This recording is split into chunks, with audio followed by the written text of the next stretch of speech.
Bonjour à tous, dans cette vidéo, on va faire le bilan de l'agence Ethanol. Je vais vous parler de la création d'Ethanol, d'argent, de challenge, de récurrent, de comment marche une agence dans la digitalisation en règle générale. Comme un expert de la digitalisation et comme d'habitude, j'ai tout noté sur un petit bout de papier. On est parti, on peut se lancer directement dans la vidéo. Alors, le premier sujet que je vais aborder, c'est la création de l'agence. Je vais vous expliquer comment on a créé cette agence. Je vais vous donner un peu tous les détails de la création de cette agence. Léo et moi, on se connaît depuis la crèche. Je me rappelle brièvement d'un peu dans ma tête, c'est assez vague, mais de lui et moi dans un toboggan à la crèche. Et au CE1, malheureusement, ses parents décidé de déménager au Perreux-sur-Marne. Et quand il a décidé de déménager au Perreux-sur-Marne, quand c'était en CE1, on devait avoir 7 ans, si je dis pas de bêtises, 7-8 ans, on a réussi à garder contact. Alors oui, une fois tous les mois, tous les 2 mois, j'allais le voir. En fait, nos parents étaient copains aussi. Du coup, une fois tous les mois ou 2 mois, j'allais le voir. Pardon, j'ajoute un peu de contexte en plein milieu. Léo est mon associé, c'est-à-dire Léo est la personne avec qui je travaille. Les gens qui sont clients chez Ethanol savent très bien qui est Léo. C'est une personne importante au sein de l'agence. Et quand on a grandi, quand on a évolué, on a commencé à jouer aux jeux vidéo ensemble. Et on jouait énormément, on a des milliers d'heures, surtout sur League of Legends, pour les gens qui sont les plus intéressés. Et sur ce jeu-là, on collaborait, on travaillait ensemble. Et du coup, ça me fait toujours rire quand quelqu'un vient nous voir, un client vient nous voir et me dit mais comment vous faites pour, travailler à distance et gérer tout ça. Et ben, je lui dis que ça fait 15 ans qu'on fait ça ensemble. Jouer aux jeux vidéo, c'est vraiment une vraie école. On gère des situations de stress, on prend des décisions avec un manque d'informations, on collabore énormément entre nous et ça fait longtemps que Léo et moi, en fait, on fait ça ensemble. Et bon, je vous passe les détails, les années passent, et puis Léo va faire ses études, et moi je vais travailler dans le monde des startups en tant que développeur. Et pendant ces années-là, il a fini ses études, moi je travaillais en tant que développeur.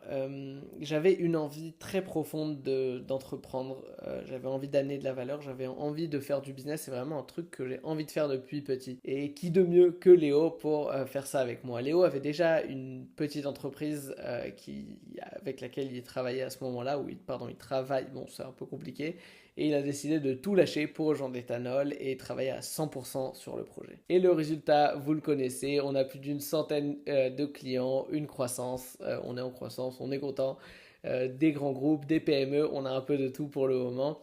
Voilà, ça c'est pour l'histoire d'Ethanol. Et d'ailleurs, la petite anecdote bonus que je peux vous donner, c'est que si vous allez sur le site officiel de League of Legends, bon, je sais qu'il y a des moteurs de recherche League of Legends, vous pouvez chercher Ethanol vraiment de la même manière et vous allez me trouver. Oui, on n'a pas toujours gagné, oui c'est vrai, mais on a fait de notre mieux. Alors voilà, tout ça, c'était aussi parce que Léo avait son anniversaire la semaine dernière. Du coup, Léo, joyeux anniversaire et nous, on avance dans le reste des challenges de l'agence. Un des points que j'aimerais aborder, c'est l'importance des grands groupes quand on est une agence. Le problème d'une agence, surtout comme la nôtre où on fait du Monday, c'est qu'on peut avoir des grands comptes et on a aussi des toutes petites PME, par exemple de 10, 5 à 20 personnes par exemple.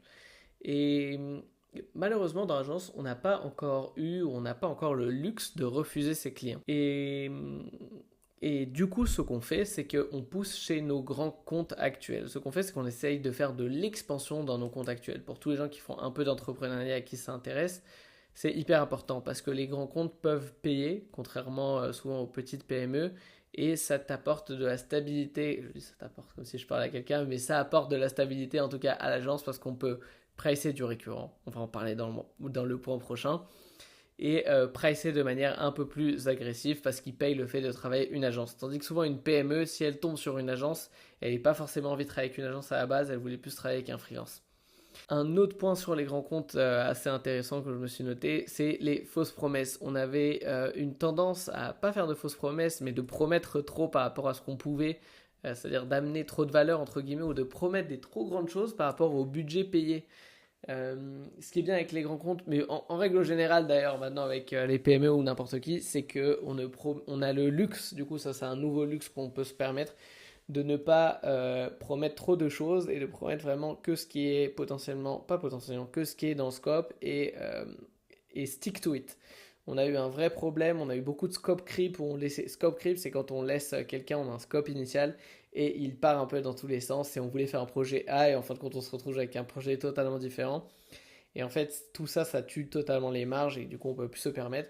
Et on le fait plus. Et du coup, on a arrêté aussi les promesses trop grandes. Nos offres commencent à se ressembler de plus en plus d'un client à un autre et les clients sont de plus en plus satisfaits. On a tendance quand on est freelance de faire exactement ce que le client veut, mais en fin de compte, il faut écouter quelle est la douleur du client et lui régler cette douleur. Et une offre bien structurée nous permet de régler de manière assez simple les problèmes qui sont récurrents chez les utilisateurs de Monday. Voilà, du coup, on a parlé de grands comptes et j'aimerais bien parler maintenant de récurrents. On a lancé une offre récurrent qui est à peu près dédiée aux grands comptes, ou en tout cas pas forcément aux grands comptes, mais aux entreprises avec plus de 50 employés, je dirais, d'un Monday Expert as a Service. On avait un vrai problème, c'est qu'on faisait nos projets, des one-shots, et puis après on pouvait essayer de vendre de la maintenance, et c'était dur, et les gens n'étaient pas habitués, et c'était pas très structuré. On a maintenant structuré une offre qui est vraiment très bien et qui commence à très bien se vendre de Monday Expert as a Service. Ça veut dire qu'on donne un forfait de crédit tous les mois et puis, nos clients peuvent utiliser ces crédits tous les mois. Nous, ça nous donne du récurrent. Le client arrête de payer quand on lui amène pas de valeur, concrètement. Du coup, nous, on est incentivé à amener de la valeur et à chaque fois que le paiement se renouvelle le mois prochain.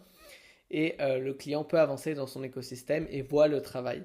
C'est beaucoup plus judicieux pour tout le monde parce que ça construit dans la durée et ça s'adapte aussi à la conduite du changement qu'il y a eu dans une entreprise. Quand on implémente un logiciel métier, il y a souvent un temps de conduite du changement et ce qui a été mis en place ne matche pas forcément ce que le client a besoin après la conduite du changement. On a souvent des idées peut-être un peu idéalistes et c'est que après avoir testé l'outil qu'on découvre qu'on n'avait pas besoin forcément de ça. Et une offre de récurrent qui fait qu'on suit notre client dans la longueur aide à régler exactement ce problème-là. Oui, c'est un peu plus premium en termes de pricing, mais tout le monde y gagne. Du coup, c'est pour ça que j'ai dit que c'était plus adapté pour les grandes entreprises. Alors, vous inquiétez pas, je vous donne que des bonnes nouvelles, mais à la fin, je vais finir avec les challenges de la boîte. Je voulais parler d'une bonne équipe. Oui, on en parle dans tous les livres d'entrepreneuriat, ainsi de suite. Mais pour le cas d'Ethanol, c'est assez nouveau. On a réussi à bien avoir une bonne équipe de consultants solides et avoir une équipe dans l'acquisition assez solide, qui d'ailleurs grandit surtout dans la partie marketing. Et je pense que j'ai pas envie de faire le coach en business. Le but, c'est vraiment de partager ce qui se passe chez Ethanol. En tout cas, moi, j'avais sous-estimé l'importance d'une bonne équipe. Pour l'histoire, les 3-4 premiers mois de l'agence, on a essayé de travailler avec des personnes, de sorte de déléguer des parties de projet à d'autres personnes, et c'est moi le point de contact avec tous les clients. Ce qui faisait que je pouvais me retrouver avec une vingtaine de projets différents, et en fait, je ne me rappelle pas du prénom du client, et quelqu'un d'autre a travaillé sur sa solution. Ne vous inquiétez pas, on ne fait plus ça, on s'est pris des claques sur ces 20 projets-là. On s'est pris des claques. En fin de compte, tous les clients sont sortis satisfaits parce qu'on a fait ce qu'il fallait pour. Mais du coup, on a appris de cette erreur et bien évidemment, bah non, on ne fait plus du tout ça depuis très longtemps déjà. Mais surtout, on a une bonne équipe de consultants. Les consultants sont dédiés à des clients spécifiques. Il y a de la relation qui se crée. Il y a de la confiance qui se crée entre le consultant et le client, bien évidemment. Mais voilà, du coup, pour nous, c'est pas nouveau, mais ça fait que oui, je dirais que c'est dans ces 7-8 derniers mois que l'équipe a commencé à vraiment stabiliser, qu'on travaille avec les mêmes personnes. Je vous aime tous. Euh, et maintenant, je pense que ça va être le dernier point. On va parler de nos challenges, un peu qu'est-ce qui se passe chez Ethanol, qu'est-ce qui est dur et à quoi on pense, quel est le futur. Ethanol se veut d'être, ou en tout cas l'idée, c'est que Ethanol soit expert dans la digitalisation. Ça, c'est parfait, ça tout le monde le sait. Monday.com règle énormément de problèmes dans la digitalisation, mais pas tous. Et du coup, une des choses qu'on réfléchit à faire, c'est pas forcément ce qu'on va faire, c'est de pousser encore plus les outils complémentaires. Je vous donne un exemple, des outils de téléphonie Aircall par exemple. Aircall, une super équipe, je vous recommande, très gentil.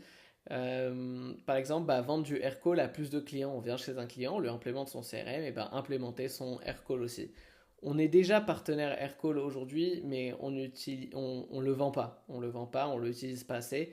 Et j'aimerais qu'on pousse ça beaucoup plus l'année prochaine. Un autre point un peu challengeant, c'est que en tant que partenaire Monday, je suis sûrement le plus influent sur les réseaux, mais on n'est pas du tout les plus gros. Il y a des mastodontes devant nous. Il y a Devoteam, il y a Cedor, et il y a aussi des agences dédiées à Monday qui sont qui sont là depuis bien avant nous, depuis 4-5 ans avant nous.